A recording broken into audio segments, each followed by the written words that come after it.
Коми-морт, что означает «коми-человек» или «коми-атир», то есть «коми-народ». Так иногда себя называют коми-пермяки.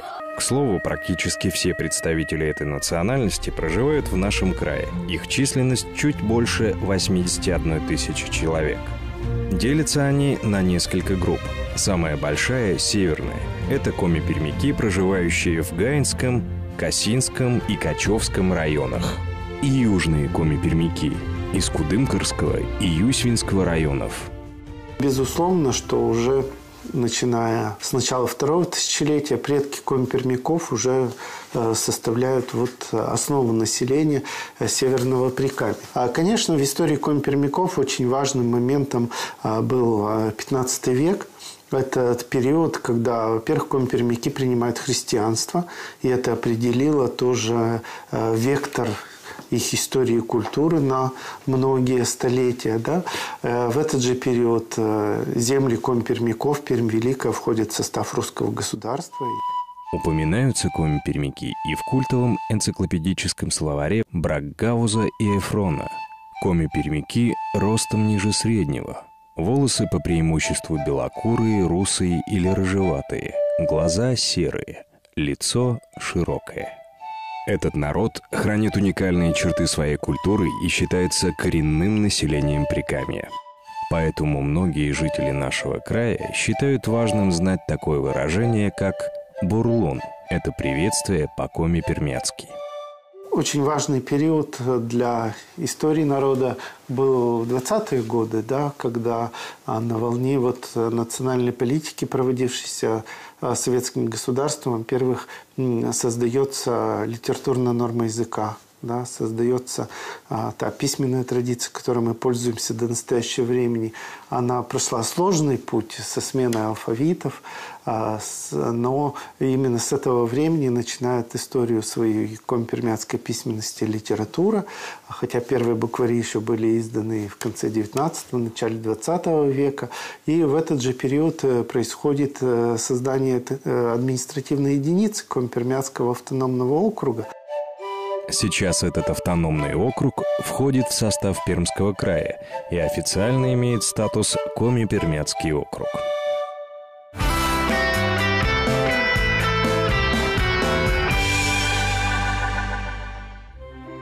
Сохраняет культурное наследие и развивает народные традиции коми-пермяков достаточно молодое учреждение – Коми-Пермяцкий этнокультурный центр. Он был создан в 2010 году, но уже тогда имел богатую историю. Мы были образованы из 5 самостоятельных учреждений культуры. Это Коми-Пермяцкое книжное издательство, это профессиональный коми-пермяцкий ансамбль песни и танца «Шындыбан», это Центр дополнительного образования детей, это Коми-Пермяцкий центр развития национальных культур и видеоцентр, окружной видеоцентр. Мы занимаемся издательской деятельностью. Ежегодно мы издаем до 4 изданий. Издаем в основном писателей, которые пишут на Коми-Пермяцком, исследования пермских ученых, историков. Кроме того, мы издаем единственный в крае журнал для детей на русском коми-пермяцком языках. Этот журнал называется «Сизимок». Популяризацией музыкального населения коми-пермяцкого народа занимаются фольклорные коллективы. Например, яркий и самобытный ансамбль «Шындибан».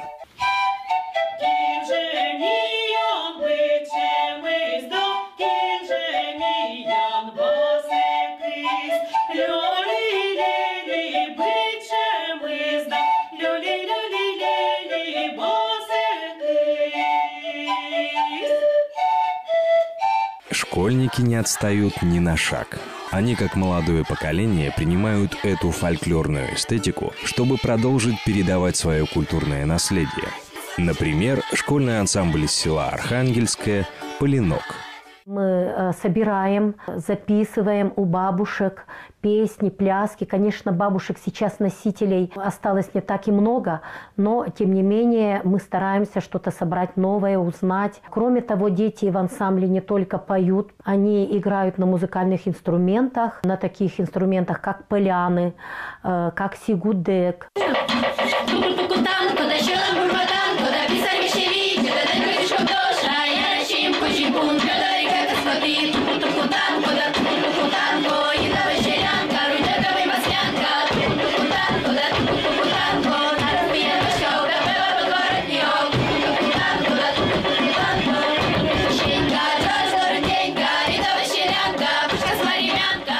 Также на базе этнокультурного центра проводится множество мастер-классов. Они являются своеобразным возрождением лучших образов коми-пермяцкого творчества. Это ткацкая мастерская, где девчонки учатся ткать половички, выполнять различные салфетки и ткут наши знаменитые кушаки и женские опояски. Мы не только изучаем, но мы еще восстанавливаем забытые ремесла. И, например, в 2014 году мы восстановили забытое ремесло набойка.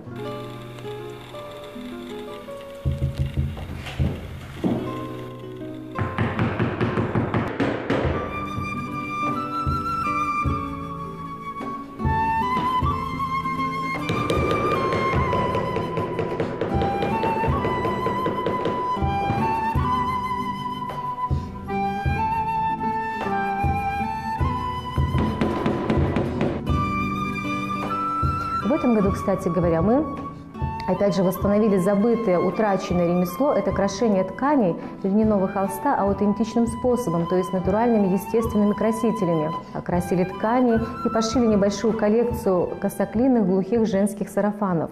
Ну и куда без традиционных торжеств? Праздник Айда-Рыжик в Кудымкаре. Антуражи вокруг пряжи в косе. Межмуниципальный фестиваль народного творчества «На земле Перы». Фестиваль исторической реконструкции в древнем поселении Пишнигороде «Чутькар».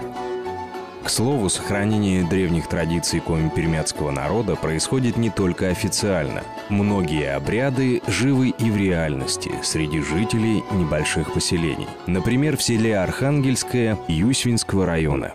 У нас целый год мы с детьми, со взрослыми проводим, у нас так и называется, целый год обрядов и праздников. Самый такой яркий праздник, который мы проводим, называется Медоча-Культа. Зажинки, праздник первого снопа. Здесь любой могут прикоснуться к традициям коми-пермяков, попробовать вручную убрать зерно и поставить сноп с помощью серпа.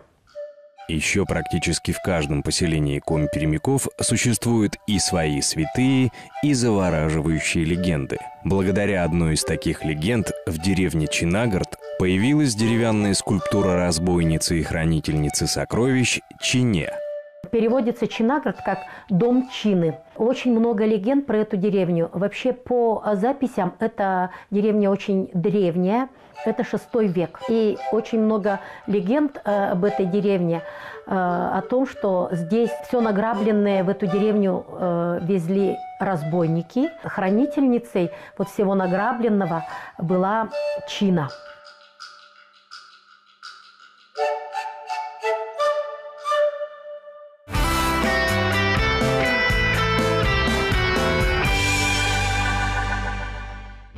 Чудские древности – это второе название пермского звериного стиля. Они тесно связаны с древним народом – коми-пермяками. По преданиям коми-пермяков, чудь – это мифические существа, нечисть, нечто бесовское.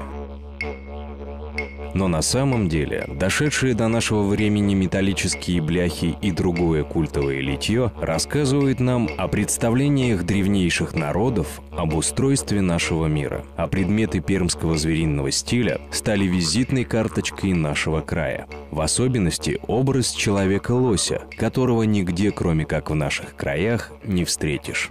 Но самое главное достояние древнего народа Прикамья – это Коми-Пермяцкий национальный драматический театр в Кудымкаре. Он был создан в 1930 году и уже изначально был двуязычным театром.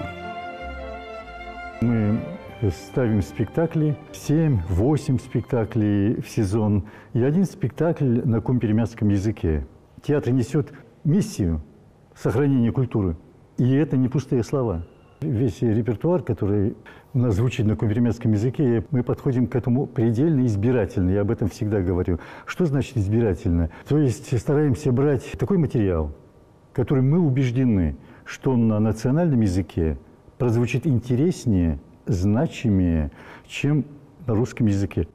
Театр вообще редко может похвастаться двуязычием, поэтому зрители привыкли к тому, что если спектакль на коми-пермяцком языке, то они увидят что-то особенное и не похожее на все остальное. Значит, будет аншлаг.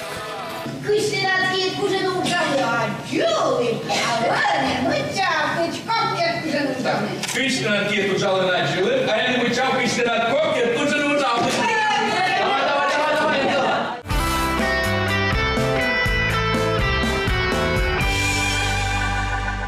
Украшают речь коми-пермяков меткие народные выражения. Например, тараканов нанизывать на нитку, то есть бездельничать. Шить иглой без ушка, то есть обманывать. Сложен от земли, что означает человек крепкого телосложения. Кто в рощу, кто в лес, что означает действовать недружно. В доме лед плывет, что означает в доме очень холодно. Хвост замаран, говорят о провинившемся человеке. Вверх-вниз летает, говорят о счастливом человеке.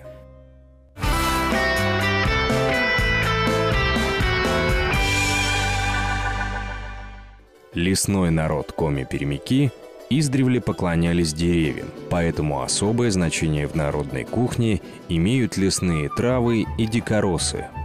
Ранней весной коми-пермяка радуют своей нежной зеленью и ароматом листья и стебли пекана. Но настоящим брендом коми-пермяцкой кухни стали пистики – молодые побеги полевого хвоща. И все в Пермском крае знают про знаменитые посекунчики из пистиков. Но это не единственное блюдо, которое можно из них приготовить. Сегодня мы с вами будем готовить пистиковые вафли. Что нам для этого понадобится в первую очередь? Это, конечно же, пистики. А затем нам понадобится мука, яйцо, молоко и немножко маргарина. Я беру пистики, беру яйцо.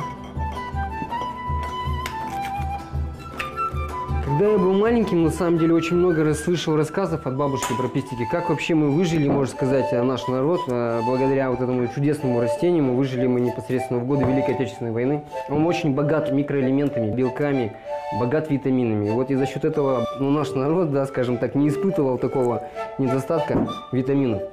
Пистики я обязательно перед приготовлением я их немножко буду протирать блендером.